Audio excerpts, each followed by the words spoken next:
no programa anterior, é com muita razão considerada pelos estudiosos como uma carta tratado.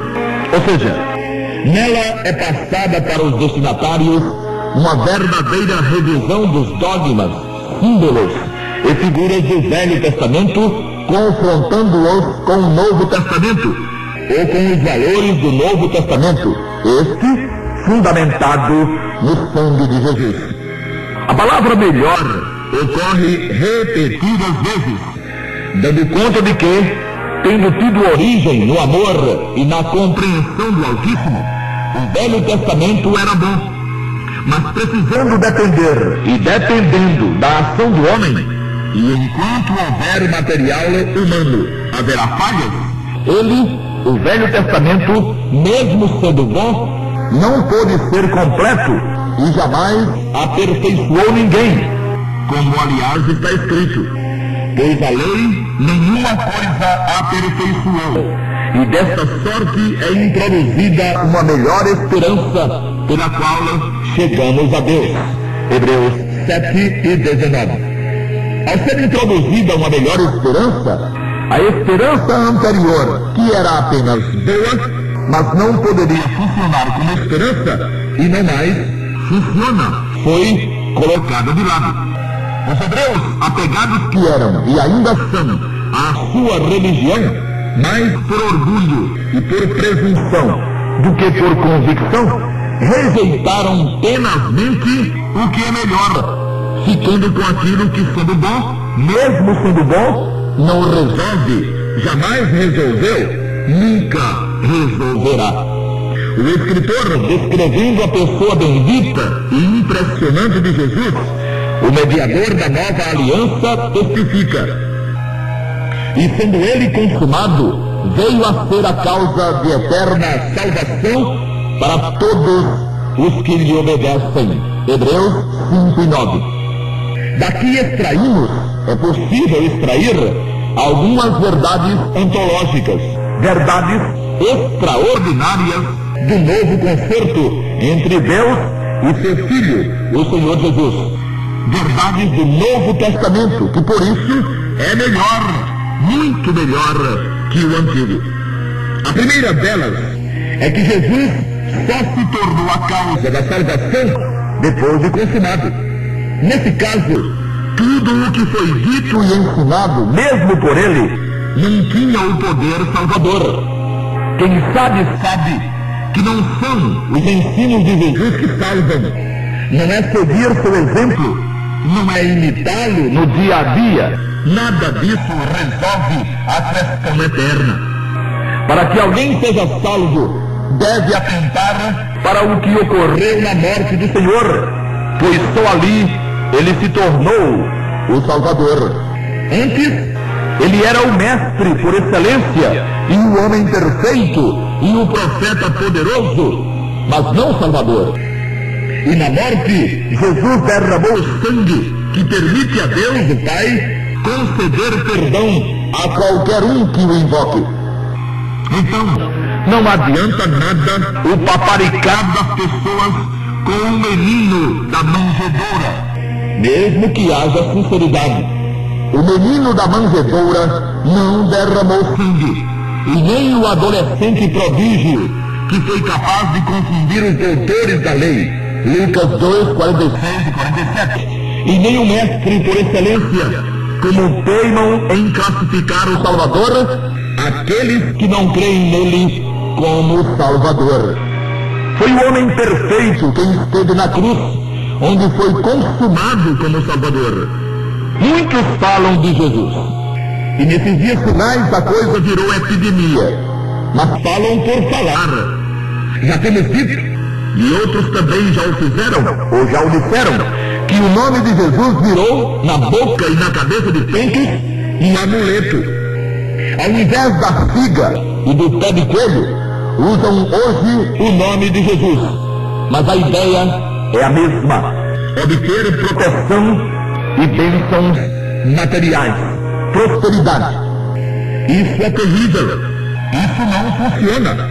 Jesus morreu, foi consumado para ser a causa de eterna redenção. E aqui está a segunda extraordinária verdade do texto que citamos: a existência da eterna redenção. No Velho Testamento não há uma só referência à salvação ou à redenção eterna. As bênçãos do Velho Testamento, as promessas do Velho Testamento, ou eram promessas materiais, ou quando muito, promessas de que nasceria o Salvador. Mas lá, no Velho Testamento, não havia salvação, pois a lei, o sustentáculo do Velho Testamento, nunca aperfeiçoou ninguém. E nunca houve ou existiu homem algum perfeito. Só com a morte sacrificial e expiatória do Filho unigênito de Deus, o bendito e maravilhoso Salvador, veio à existência a bênção sem paralelos da salvação eterna. É ela tão extraordinária e tão magnífica que até muitos que já mesmo invocaram o nome do Senhor Jesus e que por isso foram e estão remidos para sempre, não conseguem acreditar no tamanho da bênção e ainda sofrem com a impossível possibilidade de virem, por qualquer circunstância ou por uma circunstância qualquer, a perder a remissão e a salvação que para eles não seriam eternas. Mas a única redenção, fruto do sangue de Jesus, de que falam as Sagradas Escrituras, é eterna. Não o seria se fosse o resultado da obediência do salvo. Não o seria se fosse o resultado da guarda dos mandamentos da lei, do decálogo. A salvação é eterna por ter sido conquistada por Jesus ao derramar seu sangue espontânea e conscientemente com esse propósito. Ninguém participa de sua conquista. Ninguém jamais participou. Os remidos de todos os tempos apenas e tão somente aderiram ao que já estava pronto desde a cruz, invocando o nome daquele que conquistou sozinho a eterna redenção. Os remidos e não meros protestantes e nem membros de organizações religiosas, os remidos que não têm tido a coragem e o destemor de confessar publicamente sua salvação eterna e que ao invés disso ficam ensinando e confessando que podem perder a salvação, se não por um pequeno pecado, então por um pecado maior, enfrentarão o olhar reprovador do Senhor no Bema. Pois um dos maiores pecados cometidos por um remido é o de tentar diminuir o poder e a eficácia do sangue remidor, considerando-o inclusive inferior à pretensa obediência ou à perseverança que alguém fosse capaz de praticar. Essa equação é bastantemente simples. Se o remido pelo sangue de Jesus pudesse perder a remissão pela prática de alguma falha, então a ausência de tal falha mostrar-se-ia mais poderosa que o sangue. Isso é elementar. É só raciocinar. Nesse caso, a redenção efetivar-se-ia não por causa do sangue de Jesus, mas por causa da obediência do remido ou do pecador, já que o remido não seria remido, seria apenas pecador ou continuaria como pecador perdido. E se o testamento anterior foi abolido, saiu de cena por não conseguir aperfeiçoar nada, conforme Hebreus 7:19, como era que a obediência de alguém conseguiria a proeza de tornar esse alguém digno da salvação ou de continuar salvo? Não existe alguma coisa errada nisso tudo? Existe sim.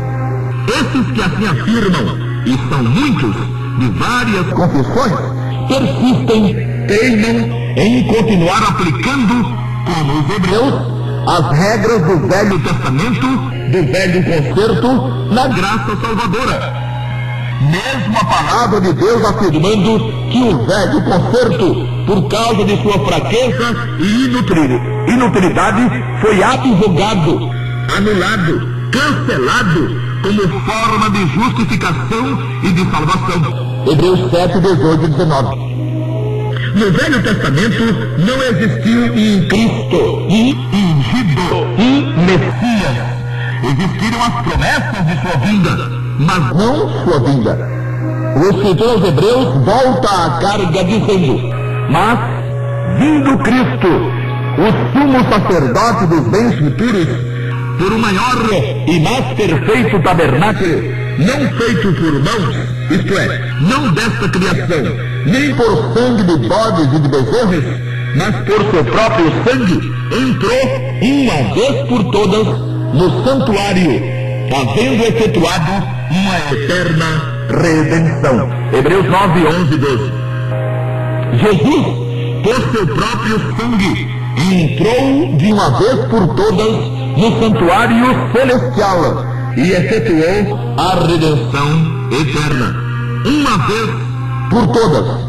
Algumas traduções trazem apenas a expressão uma vez, nunca falham, pois o termo grego no texto empregado não foi apax, uma vez, mas epapax, de uma vez por todas. Os sumos sacerdotes tinham que entrar todo ano, ano após ano, no santuário, levando o sangue de animais. Jesus entrou de uma vez por todas e entrou no santuário celestial com os méritos do seu próprio sangue. Por isso a redenção por ele conquistada é eterna. Só não o seria, repetimos, se dependesse de algo que o sangue de Jesus, ou que algo a mais que o sangue de Jesus. Mas isso acontece com muitos, ou como muitos creem e ensinam. Mas tinha muita graça Deus considerar o que o homem ou que uma mulher fazem ou deixam de fazer, ou considerar isso mais importante do que o que o Senhor Jesus fez na cruz. Se testemunhando de sua aprovação, o Todo-Poderoso fendeu a terra e as rochas, escureceu o dia e rasgou o véu do templo. Considerando que aquilo que Jesus fez foi totalmente suficiente para o plano salvador se tornar completo. A salvação gangorra nunca fez parte do plano de Deus. Louvado seja o seu nome. Vale o que está escrito. Sendo ele consumado, veio a ser a causa de eterna salvação para todos os que lhe obedecem. Para todos os que lhe obedecem. A afirmação final parece dar um alento aos pregadores da salvação gangorra. Eles ficam quase sem se conter quando leem ou ouvem sobre obediência, quando deveriam chorar. Pois não sendo diferentes dos demais, nunca conseguem de fato obedecer, e estariam perdidos irremediavelmente. Jesus é de fato o Salvador somente dos que lhe obedecem. E essa é a terceira das bênçãos que dissemos extraordinárias do texto em apreço. Os caçadores de textos de uma possível salvação intermitente, ora salvo, ora perdido, imaginam ter encontrado uma joia para suas pretensões nessa escritura. Mas o texto diz coisa bem diferente. Aliás, o texto é diametralmente oposto ao que eles pretendem. É totalmente contrário. De início, é necessário que as coisas sejam postas em seus devidos lugares. E o lugar de Jesus não é o lugar do Pai. Jesus nunca foi o Pai e nunca disse sê-lo. Ao afirmar, como afirmou, eu e o Pai somos um, João 10:30, falou ele da comunhão perfeita com o Todo-Poderoso que o enviara. Essa figura foi empregada no caso de marido e mulher, de acordo com o que se lê. Portanto, deixará o varão seu pai e a sua mãe, e apegar-se-á a sua mulher, e serão ambos uma carne. Gênesis 2:24. Ninguém jamais entendeu que após casados, o marido usasse o coração da mulher e a mulher usasse os rins do marido. Cada um é cada um. Mas até ali, cada um corria para um lado e visava seus próprios interesses. Agora não. Agora ambos devem pensar no conjunto, devem exercitar a comunhão. Eu e o Pai somos um. O que Ele quer, eu quero. O que Ele ordena, eu faço. Teria Jesus dito em outras palavras. E na mesma ocasião afirmou ele: se não faço as obras de meu Pai, não me acrediteis. Mas se afasto e não credes em mim, crede nas obras, para que conheçais e acrediteis que o Pai está em mim, e eu nele. João 10, 38. O Pai em Jesus, e Jesus no Pai, mas duas pessoas distintas. Uma na terra, em forma de homem, cumprindo as determinações da outra pessoa, no alto do universo. Ora, para ser aceito como Salvador de homens perdidos, Jesus precisava cumprir todas as determinações do Pai. Jesus fez todas as obras que lhe foram exigidas pelo Pai, para depois ir à cruz. O Senhor foi obediente até a morte, e morte de cruz. Filipenses 2:8. Para que, sendo consumado, se tornasse a causa de eterna redenção. E se Jesus foi obediente ao Pai em tudo o que o Pai exigia para a salvação do pecador, e se a obediência de Jesus abrangeu todos os requisitos da lei, sem faltar nem o menor deles, e se Jesus não é o Pai, então a obediência requerida para a salvação não pode ser obediência a nenhum mandamento da lei, pois não foi Jesus quem deu a lei, foi o Pai. Jesus a cumpriu, foi obediente a ela em tudo. Que obediência é essa então de que trata o texto e de que alguém deveria ter, ou que alguém deveria ter para ser salvo? Que mandamentos deu Jesus? Se Jesus nasceu, viveu e morreu debaixo do Velho Testamento, que foi por ele cumprido totalmente, então o que ele fez em seu ministério foi repetir o que já estava escrito. Claro, ainda não existia o Novo Testamento, que segundo suas próprias palavras seria ratificado quando ele morresse, como está escrito: isto é meu sangue, o sangue do Novo Testamento, que é derramado por muitos para a remissão dos pecados. Mateus 26, 28. Então, quando disse que a porta da salvação era estreita e o caminho apertado, estava se referindo às rígidas exigências da lei, já que a graça ainda esperava pela cruz. E que mandamentos deu ele afinal, para que cumprindo-os alguém pudesse ser salvo? Nenhum. Para a salvação Jesus não deu um só mandamento. Quando ele disse: um novo mandamento vos dou, que vos ameis uns aos outros, como eu vos amei a vós, que também vós uns aos outros vos ameis, João 13:34, estava se dirigindo aos apóstolos, que já eram seus apóstolos, escolhidos por ele para o ministério apostólico. Aliás, quem presta atenção no que lê, há de já ter descoberto que desde o capítulo 13 de João até o final do capítulo 17, o Senhor se dirigiu exclusivamente aos apóstolos. É só prestar atenção. E aos apóstolos deu ele um mandamento novo, o mandamento do amor, que não tem nada com a salvação. E nem ele disse que quem não amasse não seria ou não poderia ser salvo. Aos salvos, aos remidos, é recomendado amar, mas não aos perdidos, não aos que ainda não invocaram seu nome e não tiveram os nomes escritos no livro da vida. Quando o escritor da carta tratado aos Hebreus fez menção de que Jesus tornar-se-ia causa de eterna redenção para os que lhe obedecem, estava exatamente contrastando a obediência de quem invoca o nome de Jesus com a obediência que tentavam os judeus demonstrar às coisas do Velho Testamento, da oferta do cordeiro ou do bezerro, da guarda do sábado, da Páscoa e de todas as outras práticas do judaísmo. Argumentava ele que tudo aquilo deveria ser desprezado e reputado como nada, como fizera o fariseu Saulo de Tarso, conforme Filipenses 3:7, que sendo judeu da gema, circuncidado, guardador da lei e genuíno, não tirado dentre os gentios, considerou tudo o que tinha como esterco e passou a obedecer ao Evangelho da Graça, invocando o nome do Salvador. Se o Evangelho requeresse alguma obediência, isto é, o Evangelho do Senhor Jesus então nem evangelho ele seria. A única obediência requerida por Deus na dispensação da graça, que aliás está já terminando, é a obediência ao evangelho e não do evangelho. Alguém obedece ao evangelho quando concorda com o evangelho. E alguém concorda com o evangelho quando considera Jesus superior à lei e abre mão da lei, das coisas da lei, do que gostaria de fazer guardando a lei e reconhecendo sua total insignificância, sua hedionda pequenez moral, e consciente disso, admite depender totalmente do sangue e da justiça do Salvador Jesus.